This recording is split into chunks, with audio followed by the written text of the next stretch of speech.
Your Honor, my grandson is hungry. I sold my ring for rent. Now there's nothing left. Please don't jail me. Please let me stay with him. People usually step into my courtroom with one of two mindsets. Either they are arrogant to the point of stupidity, or they are terrified to the point of paralysis. I don't sit here just to bang a gavel and collect fines. I sit here to read what they don't say. Throughout my career, I've learned that eyes can lie, words can be scripted, but hands never know how to lie. And on a bleak Tuesday morning, when the docket was long and filled with traffic violations and petty thefts, a woman named Maria stepped up to the podium and taught this entire courtroom a lesson about the naked truth. Before I tell you what happened, I need you to observe closely. Don't just look at the charge sheet. Look at how she stands. The docket read clearly: Maria S., 45 years old, charges petty theft at a local grocery store and resisting arrest. On paper, she is a petty criminal, a nuisance to society. But when she walked toward me, the first thing I noticed wasn't her criminal record. It was her hands. The moment she stood at the defendant's podium, she did something strange. She didn't place her hands on the table, nor did she clasp them together in prayer like so many others do. She jammed both hands deep into the pockets of her oversized, worn-out coat.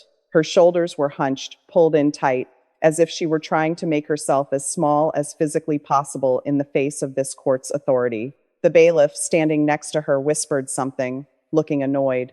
Maria didn't look up. She stared intently at the grain of the wooden table in front of her, avoiding my gaze completely. Evasion. In my dictionary, evasion usually equates to guilt.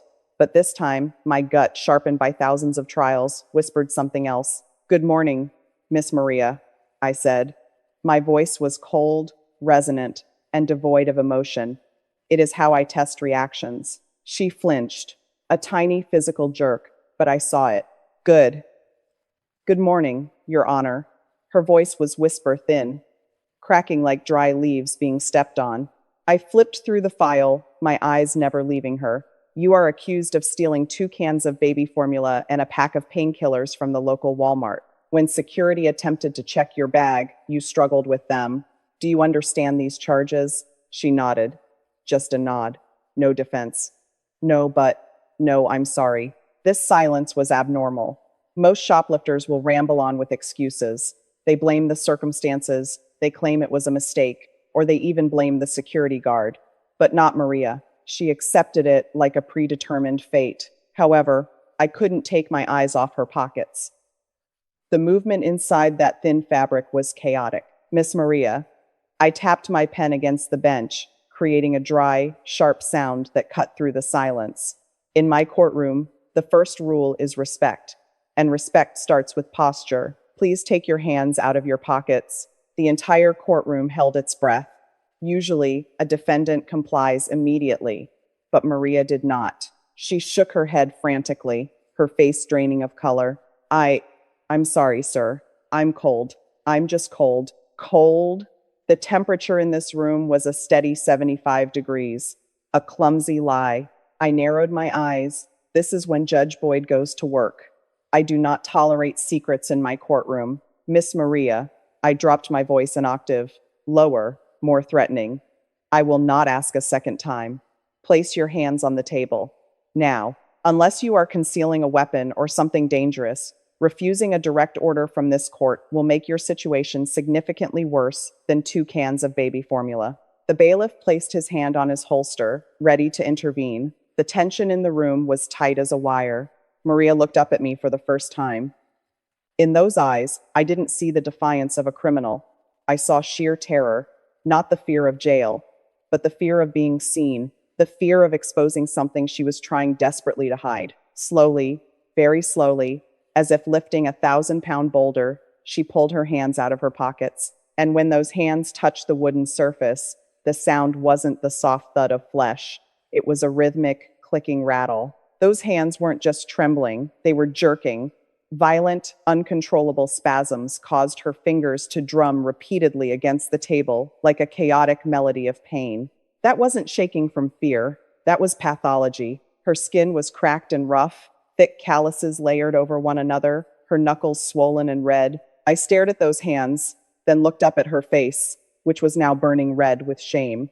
She bit her lip until it nearly bled to stop herself from crying out. She was trying to use her left hand to hold down her right, but it was useless. Both were betraying her will. Parkinson's? I asked. It wasn't an interrogation anymore. It was a medical confirmation. She shook her head, tears finally spilling down her cheeks. No, sir. No money for a doctor. I don't know what it is. It won't stop. That answer landed like a punch in the gut. She didn't know what she had because she couldn't afford to find out. Yet, she was arrested for stealing painkillers. The pieces of the puzzle started to fall into place. But the picture was still incomplete. Why the baby formula? She looked far too old to have an infant of her own. I leaned back in my chair, interlacing my fingers, my gaze still pinned on her. My curiosity had shifted into something else. A hunt for the truth. You say you have no money for a doctor. I began to analyze, my voice booming through the room. But the arrest report states that you struggled with security, using surprising strength to protect that bag. With these hands? I pointed a finger toward the hands dancing uncontrollably on the table. How does a woman who cannot control her own hands enough to hold a cup of water manage to fight off a large security guard? What are you hiding, Maria? Who is that milk for? And why are you willing to use the last of your fading strength to commit a crime? This was only the beginning. Her silence was about to shatter, and I knew that whatever was about to come out of her mouth would make this verdict more complicated than any statute I had ever studied. Answer me, Maria, I commanded. My voice wasn't loud, but it filled every corner of the room. Who is the formula for? She wiped her face with the back of her shaking hand, smearing tears across her cheek. The movement was jagged, uncontrolled. It was painful to watch, but I didn't look away. I never look away. It's for my grandson, she whispered, her voice barely audible over the hum of the courtroom's ventilation.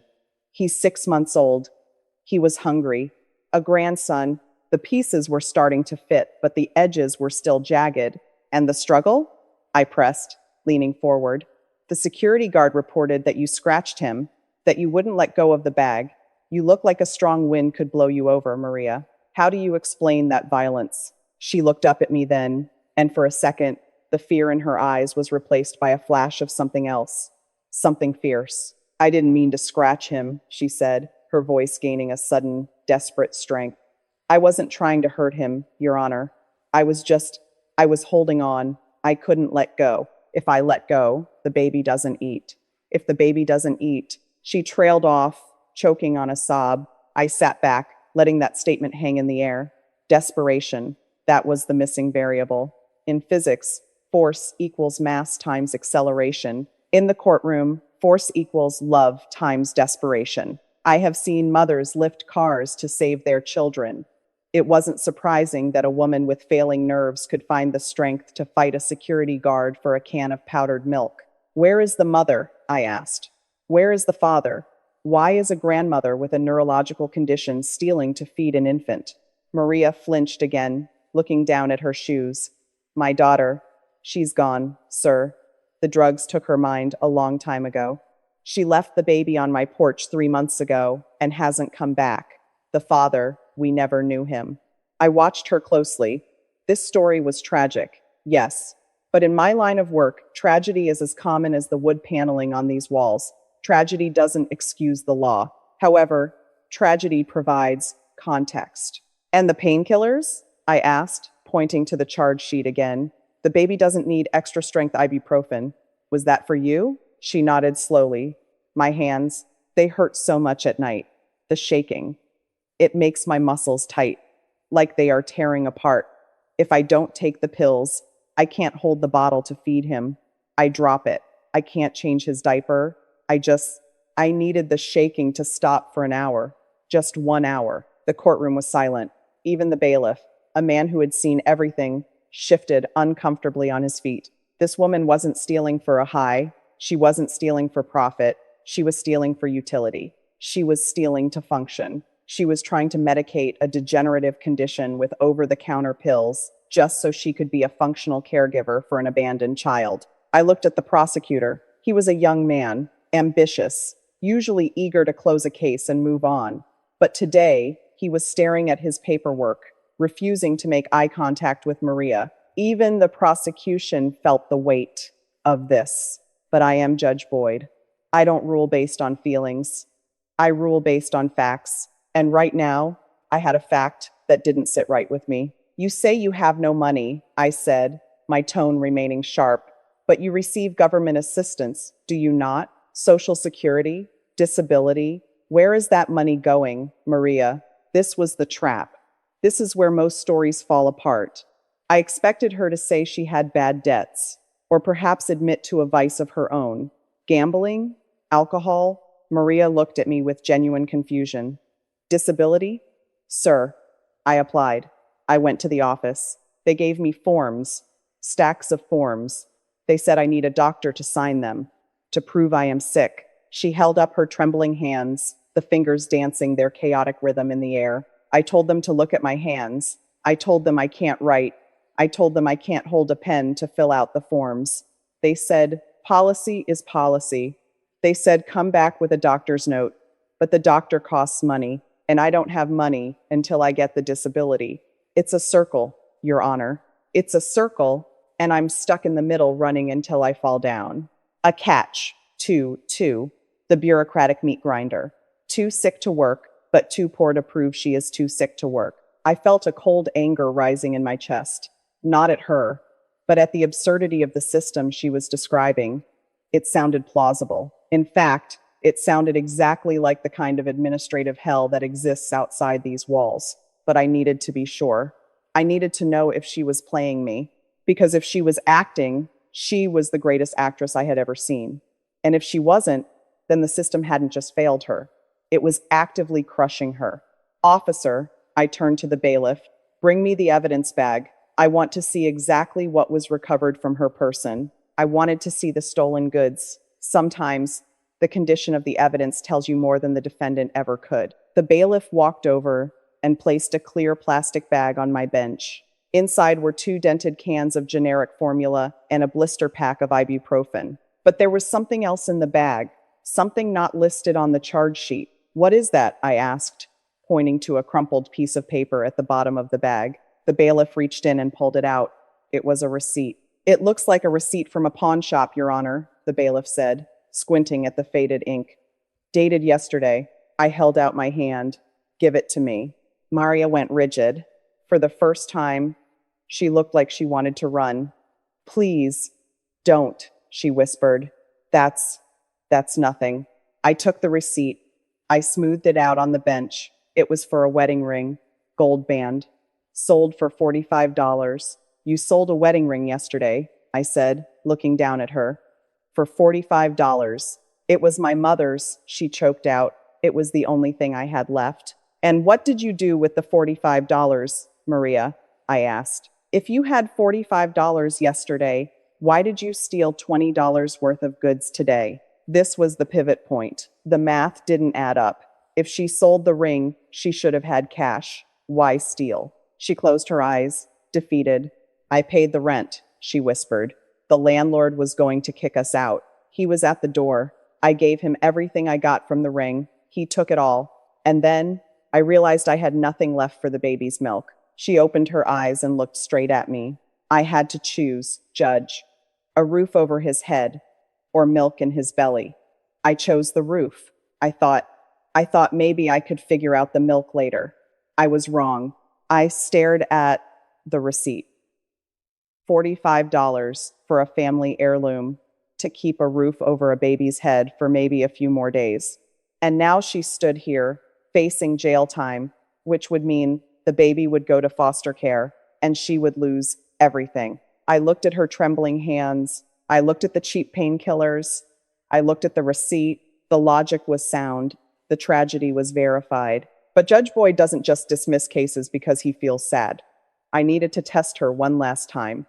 I needed to see if she had any fight left or if she was just looking for a handout. Maria, I said, leaning back, you committed a crime. You admit it. You hurt a security guard. You admit it. The law says I should put you in jail for 30 days. That gives you 3 meals a day and a bed. It solves your hunger problem. It solves your housing problem. Why shouldn't I do that right now? It was a cruel question, a test. I wanted to see if she would surrender. Her head snapped up. The trembling in her hands seemed to travel up her arms to her shoulders. Because he doesn't know anyone else, she cried out, her voice cracking. He screams when I leave the room. He needs me. I'm broken, sir. I know I'm broken. I shake. I drop things. I'm useless. But I'm all he has. Please, don't take me away from him. Punish me. Make me sweep the streets. I'll do it with my teeth if I have to, but don't lock me up away from him. I held her gaze for a long 10 seconds. With your teeth, huh? I murmured. I turned to the court clerk. Get the phone. I want the number for the Department of Social Services on the line. And get the manager of that Walmart on the other line. The courtroom murmured. Was I calling to have the child taken away? Was I calling to press charges? Maria looked terrified. What are you doing? I am doing my job, Maria, I said, picking up the receiver. I am investigating the truth, because if what you say is true, then the crime here isn't the theft. I paused, looking coldly at the gallery. The crime is that you had to. The phone rang through the speakers of the courtroom. 1 ring, 2 rings. The sound was deafening in the silence. Maria was shaking so violently now that her chair rattled against the floor. She thought I was calling to report her unfit. She thought I was calling to take the one thing keeping her alive. Walmart security. This is Shift Supervisor Miller. A voice crackled over the line. Mr. Miller, I said, leaning into the microphone. This is Judge Boyd at the municipal court. I have a case here involving a theft at your store this morning. Defendant Maria S. 2 cans of formula, 1 pack of ibuprofen. Yes, Your Honor, the voice sounded confident, almost bored. Standard shoplifting. We have the video. She resisted detention. We press full charges. It's corporate policy. Zero tolerance. Zero tolerance, I repeated, tasting the words. Tell me, Mr. Miller, in your report, you mentioned she struggled. Did you happen to notice her hands? Her hands? Miller paused. She was jittery, nervous. Addicts are usually jittery, Judge. Addicts, I said flatly. I looked at Maria. Her head hung low. Mr. Miller, are you a doctor? No, Your Honor. Then let me educate you. The woman you pinned to the ground isn't going through withdrawal. She has advanced Parkinson's disease. She didn't struggle because she wanted to fight you. She struggled because her nervous system is firing signals she cannot control. You tackled a disabled grandmother for $20 worth of milk. Does your zero tolerance policy cover assault on the handicapped? There was dead silence on the line. Then a stammer. We didn't know. She didn't say anything. She was too busy trying not to drop the milk. I cut him off. Stay on the line. I hit the button for the second line. The Department of Social Services. This was the call Maria feared most. Department of Social Services, Director's Office. A woman answered. Director, this is Judge Boyd, I said. I have an emergency situation in my courtroom. I am looking at a case of severe neglect. Maria let out a small, strangled sound. She covered her mouth, thinking it was over. Neglect by the state, I clarified, my voice rising like thunder. The director paused. Excuse me, Judge. I have a woman here, Maria S. She is the sole guardian of a 6-month-old infant. She has a documented neurological condition that prevents her from holding a pen, let alone filling out your 30-page disability application. She came to your office, she asked for help, and your staff told her to come back with a doctor's note that she cannot afford. Because of that bureaucratic laziness, she is now standing in front of me, facing jail time. I stood up, grabbing the wireless microphone and walking down from the bench. I needed Maria to see me. I needed the room to feel the energy shift. I am looking at a woman who sold her mother's wedding ring, her last asset, to pay rent so that baby would have a roof. And because your system failed to process a simple intake for a clearly disabled woman, she had to steal to feed him. If I send her to jail today, that baby goes into foster care. That will cost the state $3,000 a month. Her disability payments would cost a fraction of that. I stopped in front of Maria's table. She looked up at me, confused. She wasn't used to people shouting for her. She was used to people shouting at her. Here is my order, Director, I said into the phone. I want a caseworker in my courtroom in 20 minutes. Not tomorrow. Not in 6 weeks. 20 minutes. They will bring the paperwork. They will fill it out for her. They will approve the emergency food stipend immediately. And if they are not here, I will hold you in contempt of court for obstructing justice and endangering the welfare of a minor. Do I make myself clear? Yes, yes, Judge. We're dispatching someone now. I hung up the phone. The click echoed like a gunshot. I turned back to the first line. Mr. Miller, are you still there? Yes, Judge. The voice was much smaller now. You heard that? I did. Good. Now, you have a choice. You can persist with these charges. You can drag this sick woman through a trial for $20.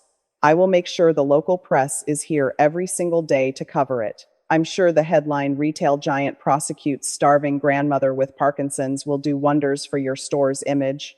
Or, I lowered my voice, you can drop the charges right now. There was a hesitation. I could hear him breathing on the other end. We drop the charges, Your Honor, and tell her she can keep the milk. We don't want it back. Wise choice, I said, and disconnected the line. The charges were gone. The social workers were coming. It should have been a victory. The gallery let out a collective breath, but I wasn't done. I looked at Maria. She wasn't celebrating. She was staring at her hands again, still shaking, still terrified. The immediate threat was gone, but the reality remained. She was sick. She was alone. And she was exhausted. Maria, I said softly. She looked up. The theft is gone. The help is coming. But that doesn't fix the problem, does it? You are still in pain. You are still scared. She nodded. I'm tired, Judge. I'm just so tired. I know, I said. And that is why we aren't finished yet. You see, the law has cleared you, but justice hasn't been served yet. I turned to the prosecutor, who had been watching this entire spectacle with his mouth slightly open. Counselor, I said, you represent the people. The people failed this woman. The charges are dropped, but I am not dismissing the defendant just yet. I am keeping this court in session. I walked back up to my bench and sat down. Bailiff, I ordered, lock the doors. Nobody leaves. A ripple of confusion went through the crowd. Why was I locking the doors? The case was over. She was free. But I had seen something else in that evidence bag. Something beneath the receipt. Something that told me this story wasn't just about a grandmother and a baby. Maria, I said, picking up the evidence bag again. When you sold that ring, the pawn shop receipt has a name on it. It's not your name. Maria froze. The relief vanished instantly, replaced by a new, sharper panic. It says sold by Lucas S. Who is Lucas? She closed her eyes tight. Please, Judge, don't. Is Lucas the father? I asked. No, she whispered. Lucas is my son, my other son. And where is Lucas now? She opened her eyes, and the pain in them was bottomless. He's outside, she whispered, waiting in the car. He made me do it. The air left the room. He made me do it. Those 5 words hung in the air, heavy and poisonous. The silence in the courtroom changed instantly. It shifted from the heavy sadness of tragedy to the sharp, electric tension of a crime scene. We weren't dealing with poverty anymore. We were dealing with predation. I looked at Maria. She was weeping into her hands, her body curled in on itself. It wasn't the posture of a criminal.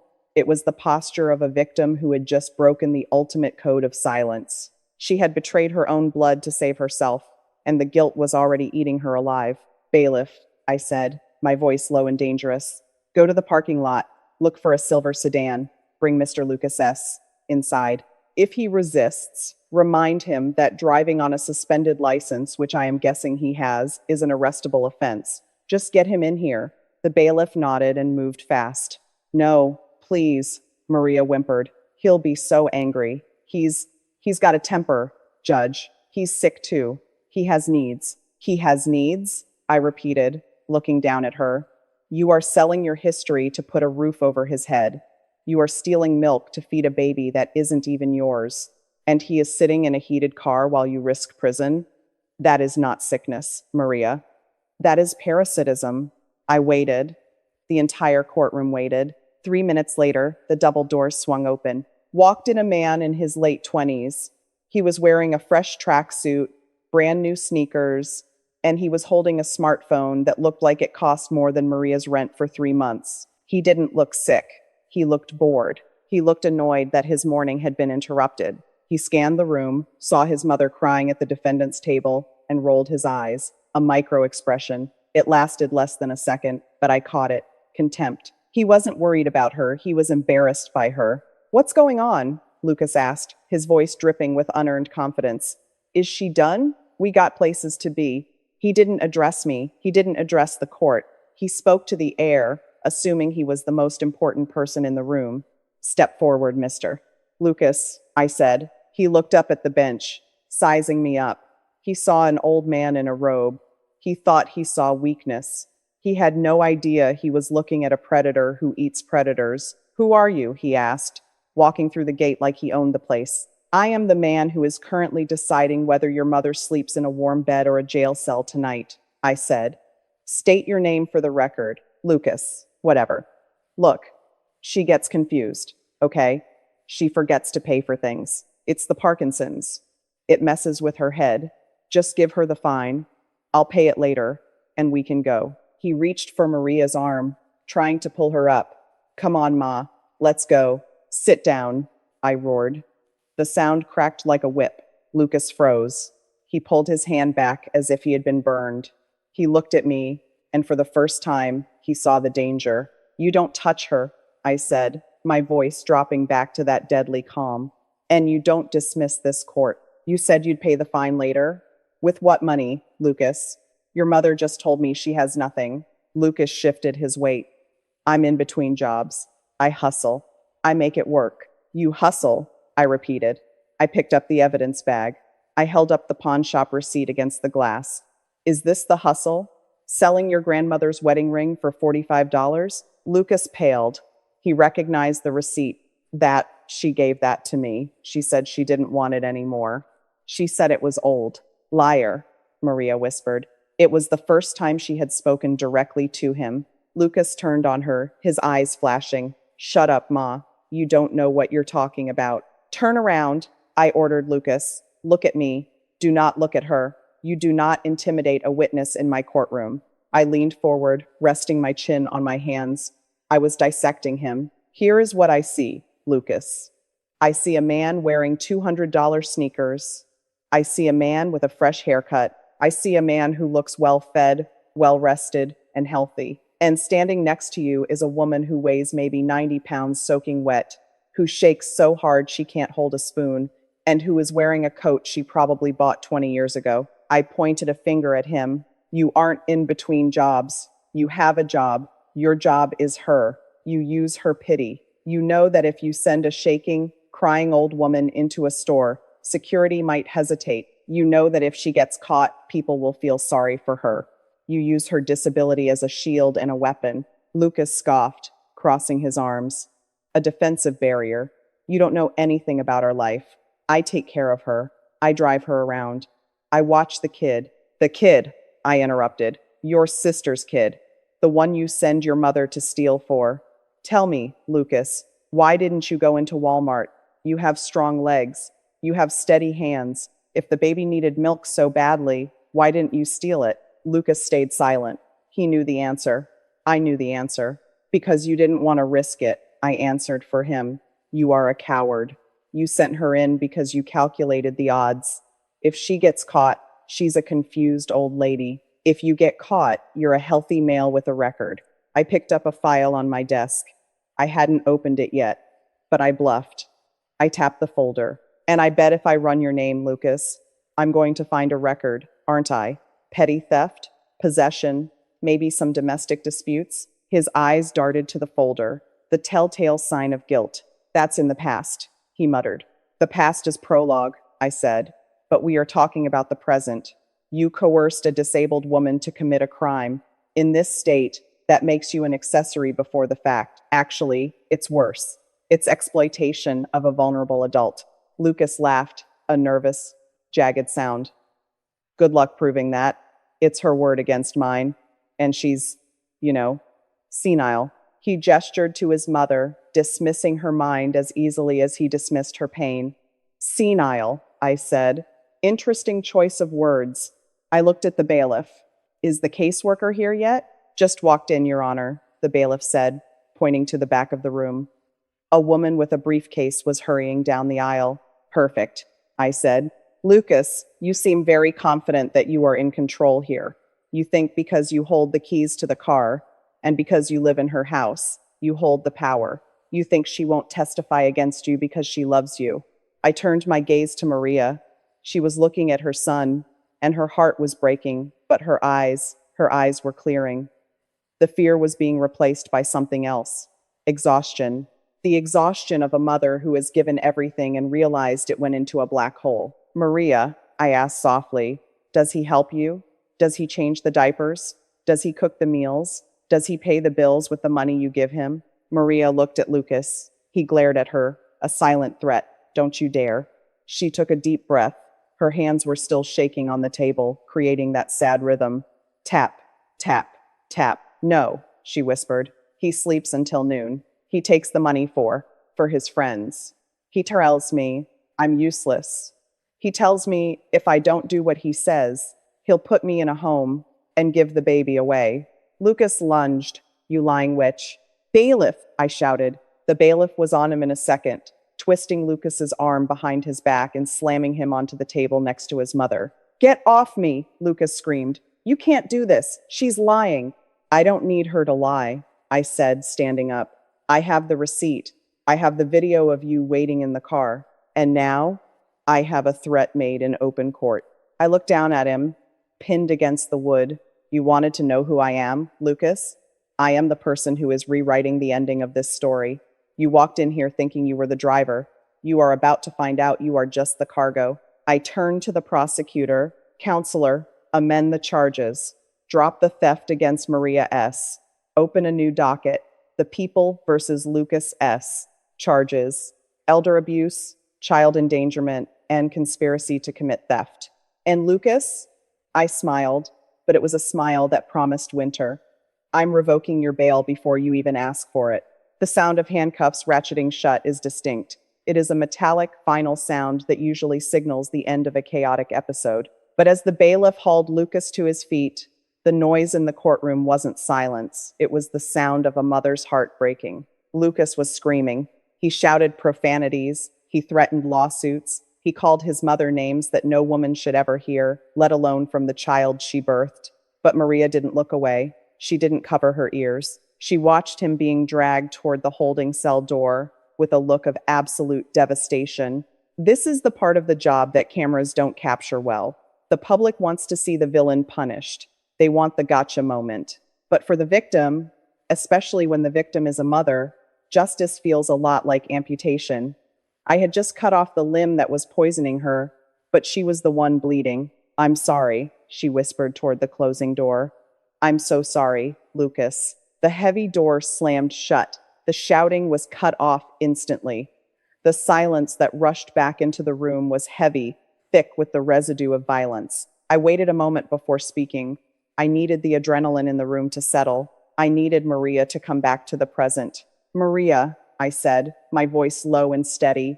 Look at me. She turned her head slowly. Her eyes were red, swollen, and filled with a confusing mix of relief and guilt. You have nothing to apologize for, I told her. You did not put him in that cell. His choices put him there. You were merely the vehicle he drove off the cliff. Do not mourn the driver who was willing to let you crash. She nodded, but I knew she didn't believe me yet. Mothers are programmed to protect, even when the thing they are protecting is a predator. It would take time for her to realize that she was finally safe. I turned my attention to the back of the room. The caseworker from social services was standing by the railing, looking pale. She had walked in just in time to see a brawl and an arrest. She was clutching her briefcase like a shield. Step forward, I beckoned. She walked through the gate, her heels clicking nervously on the floor. State your name for the record, I said. Sarah J., case manager, Department of Social Services, she stammered. Miss Sarah, I said, gesturing to Maria. This is your client. She has been waiting for you, or someone like you, for months. The system you work for told her to get a doctor's note she couldn't afford. The system you work for almost allowed a baby to starve because a printer didn't dispense the right form. Today, we are going to fix that. I pointed to the table next to Maria. Sit down. Open your briefcase. Do you have the emergency intake forms? I do, Your Honor. But usually, we require an interview at the office and a financial audit. We are doing the interview right now, I interrupted. I am the auditor. I have seen the financial state of this woman. It is zero. Actually, it is negative. She has no assets, no income, and her only dependent is a 6-month-old infant. Is that sufficient for your criteria? Yes, Your Honor. Good. And as for the disability, I looked at Maria's hands, still dancing their tragic rhythm on the table. I am entering a judicial finding of fact into the record. The court observes advanced motor dysfunction consistent with Parkinson's disease or a similar neurological disorder. I am ordering you to bypass the preliminary medical screening and issue the emergency stipend based on judicial observation. Can you do that? Miss Sarah hesitated. She was running through her training manuals in her head. I can issue a temporary emergency grant, Your Honor, for 90 days. It will give her cash assistance and food stamps immediately. But for the long-term disability, start with the 90 days, I ordered. Do it now. Fill out the form. Maria cannot hold the pen. You ask the questions, you write the answers, and you sign as the witness. For the next 10 minutes, the courtroom became a social services office. The gallery watched in silence as the bureaucrat sat next to the defendant. I watched Maria's face as she answered the questions. Address? Same one for 30 years. Income? None since her husband died. Assets? None since the ring was sold. Meals per day? 1, sometimes less. Every answer was a lash. It was a public confession of how far she had fallen. But with every answer, the caseworker's demeanor changed. The bureaucratic stiffness melted away. She stopped looking at Maria as a case number and started looking at her as a human being. I saw Miss Sarah reach out and gently touch Maria's arm when Maria struggled to remember a date. Compassion. It had finally entered the room. When the last form was signed, Miss Sarah stood up. It's done, Your Honor. I can activate the card within the hour. She can buy food today. And I will personally drive her to the clinic tomorrow to get the official diagnosis started. We can waive the fees under the Indigent Care Act. Thank you, Miss Sarah, I said. That is what public service looks like. I looked back at Maria. The paperwork was done. The abuser was locked up. The food was secured. The immediate fire was put out. But there was one more thing. The baby. Maria, I said, we have secured the food. We have secured the safety of your home by removing the threat. But there is a question of custody. You are the grandmother. The mother is absent. The state usually prefers to place infants in foster care when the primary caregiver is physically compromised. I saw the terror return to her eyes instantly. The shaking, which had subsided slightly during the paperwork, flared up again, violently. No, she gasped. He is my heart, Judge. He is the only reason I get up. If you take him, I will just sit in that chair and die. I promise you, I will just stop. I believed her. Sometimes, responsibility is the only tether keeping a soul attached to the earth. Cut the tether, and they drift away. I am not taking him today, I said, and she slumped with relief. But Maria, look at your hands. You cannot hold a bottle steady. How can you bathe him? How can you ensure he is safe if you fall? I figure it out, she pleaded. I use pillows. I prop him up. I crawl on the floor so I don't drop him. I make it work, Judge. Love makes it work. Love makes it work.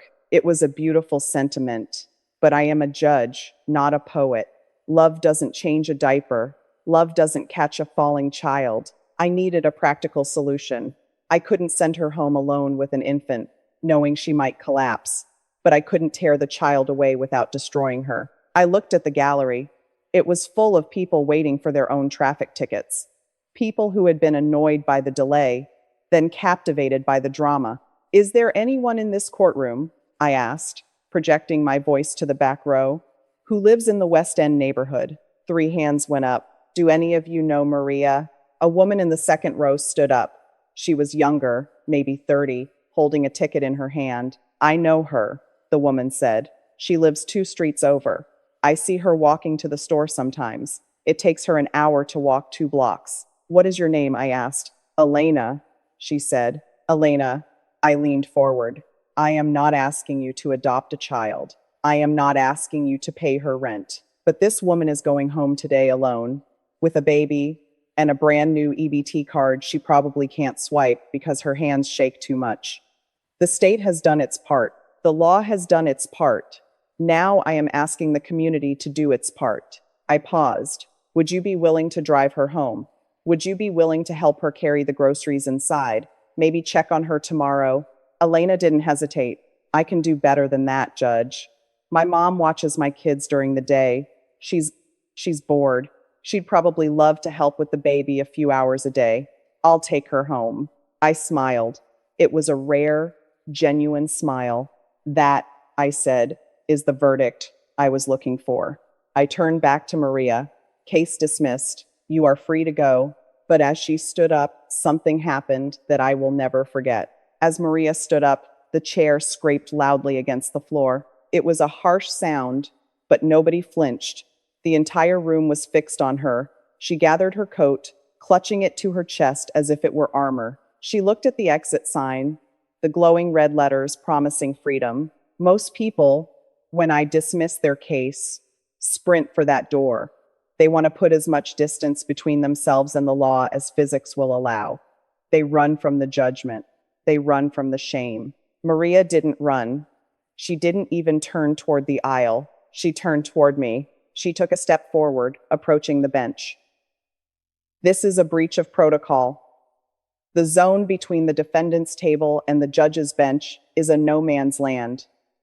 It is a security buffer. The bailiff, fresh from tackling Lucas, stepped forward instinctively, his hand raising to stop her. Ma'am, step back, he warned. Stand down, I ordered, holding up a hand.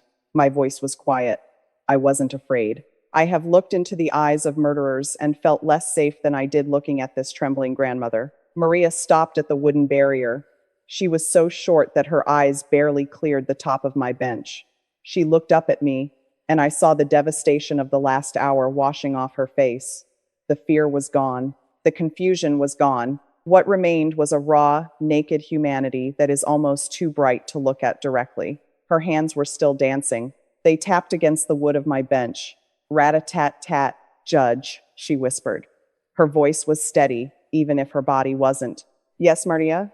She reached into her pocket. The bailiff tensed again. I didn't. She pulled out the crumpled tissue she had been using to wipe her eyes.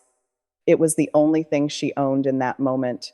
She didn't offer it to me. She just held it, twisting it, needing to do something with her hands. My son, she said, her voice catching.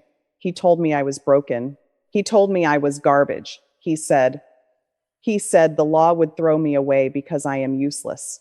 She took a breath that rattled in her chest. You didn't throw me away. It was a simple statement. But in this building, where we process people like cattle, where we reduce complex lives to docket numbers and fines, it was a revolution. You are not garbage, Maria, I said, leaning down so we were closer to eye level. You are the foundation. A house cannot stand if it throws away its foundation. We just needed to clear out the termites. She smiled then. It wasn't a happy smile. It was a tragic smile, the kind that acknowledges pain, but refuses to be drowned by it. Then, she did the unthinkable. She extended her hand, her right hand, the one that shook the most. She reached it over the barrier, hanging in the air between us. Judges do not shake hands with defendants.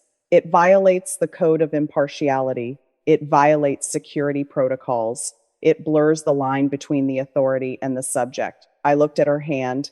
It was vibrating in the air, desperate for connection, desperate for a human touch that wasn't violent, wasn't dismissive, and wasn't controlling.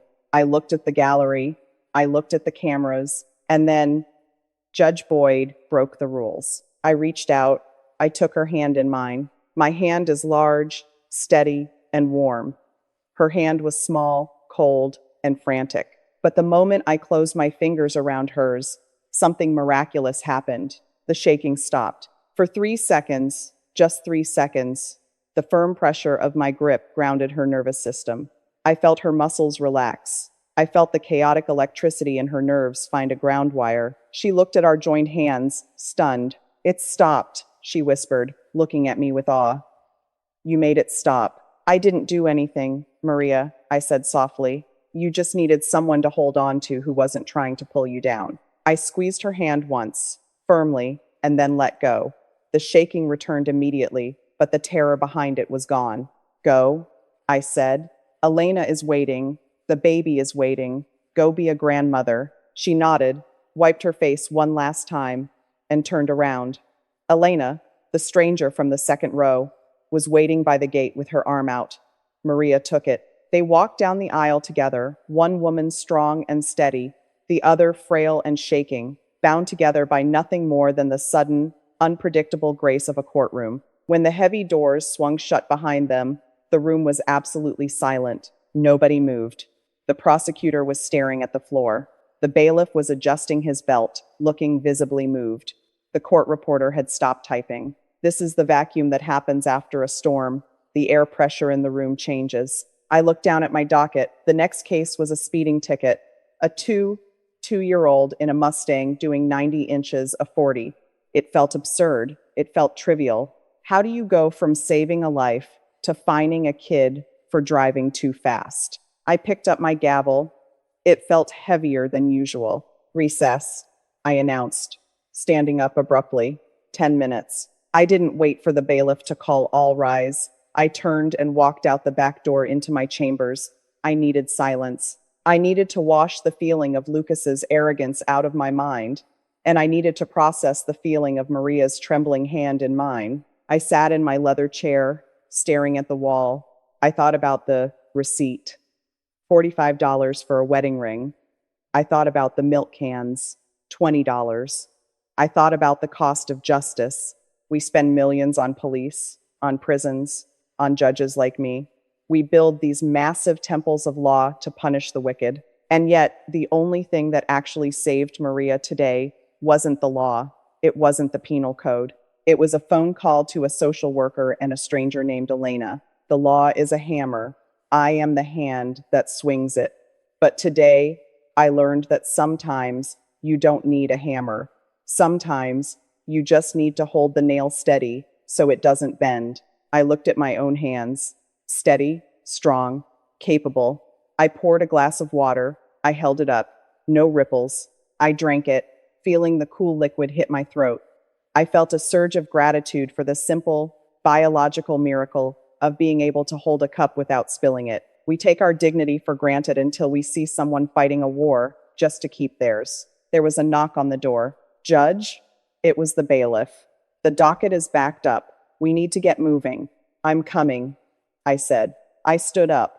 I adjusted my robe. I put the mask of Judge Boyd back on the stern, unyielding face of authority. But as I walked back into the courtroom, I knew something had shifted. I wasn't just looking for guilt anymore. I was looking for the tremors. I was looking for the invisible shaking that tells you the person in front of you isn't bad. They're just breaking apart. I sat down. I banged the gavel. "Next case?" The next case was exactly what the docket promised. Tyler J., age 22, speeding, 90 miles per hour in a 40-mile zone. Reckless driving. He walked up to the podium wearing a university hoodie and sunglasses resting on top of his head. He looked annoyed. He looked like a man whose biggest problem in life was slow Wi-Fi or a cold latte. "State your name," I said, my voice still carrying the gravel from the last hour. "Tyler," he said, leaning casually against the wood, the same wood Maria had been terrified to touch. "Look, Judge, I know I was going a little fast, but can we speed this up? I've been waiting here forever. That last case took an hour." The air in the courtroom, which had been holy just 10 minutes ago, suddenly felt contaminated. The gallery gasped. The people who had witnessed Maria's agony and Lucas's arrest were staring at this boy with open hostility. He didn't notice. He was checking his phone. "Forever," I repeated the word. "You've been waiting forever." "Yeah," Tyler laughed nervously. "I have a class at 2. So, if I just pay the fine, can I go? I looked at him. I looked at his smooth hands, steady and strong. I looked at his expensive watch. I looked at the keys to a high performance vehicle dangling from his finger, and I felt a different kind of anger. Not the cold, sharp anger I felt toward Lucas, the predator. This was a hot, burning frustration toward the oblivious. Tyler, I said, putting my pen down, do you know who stood there before you? No. Some old lady? Some old lady, I nodded. That old lady waited 3 hours. She didn't check her watch. She didn't complain. She was in physical pain every single second she stood there. And do you know why she was here? Tyler shrugged. Traffic ticket? She was here because she stole milk, I said, my voice rising. She stole $20 worth of milk to keep a baby alive because she had $0 to her name. Zero. She sold her history to pay for a roof. I picked up Tyler's file. And here you are. You were driving 90 miles an hour. Why? Was your wife in labor? Were you rushing a dying child to the hospital? Tyler looked uncomfortable now. The room was staring at him. No, I was late for the gym. The gym, I said. You risked the lives of everyone on that highway because you wanted to lift weights. You treated the public road like your personal playground. I looked at the fine amount on the sheet. $350. The fine is $350, I said. Tyler didn't blink. He reached for his back pocket. He pulled out a wallet that looked like it cost more than the fine. He pulled out a credit card. Debit or credit? He asked, waving the plastic. It was so easy for him. $350. That was nearly 20 cans of formula. That was a month of food for Maria. And this boy was throwing it down like it was tip money. Put your money away, I ordered. Tyler froze. What? I thought you said. I said the fine is $350. I didn't say I was accepting it. I leaned forward. This was the teaching moment. This was why I wear the robe. You think justice is a transaction, Tyler. You think you can buy the right to endanger people. You think because you have a platinum card, the rules are just toll booths. I pointed to the spot where Maria had stood. 10 minutes ago, I held the hand of a woman who has nothing. Nothing. And yet, she has more dignity in her trembling little finger than you have in your entire body. She broke the law to save a life. You broke the law because you were bored. I slammed the file shut. I am not fining you $350. Tyler looked confused. So, it's dismissed? No, I smiled coldly. I am suspending your license for 6 months, and I am sentencing you to 100 hours of community service. Tyler's jaw dropped. What? You can't do that. My dad is... I don't care who your father is. I cut him off. Unless your father can unsuspend a license, he can't help you. And as for the community service, I have a specific location in mind. I looked at the clerk. Assign him to the West End Community Food Bank, the one on 4th Street.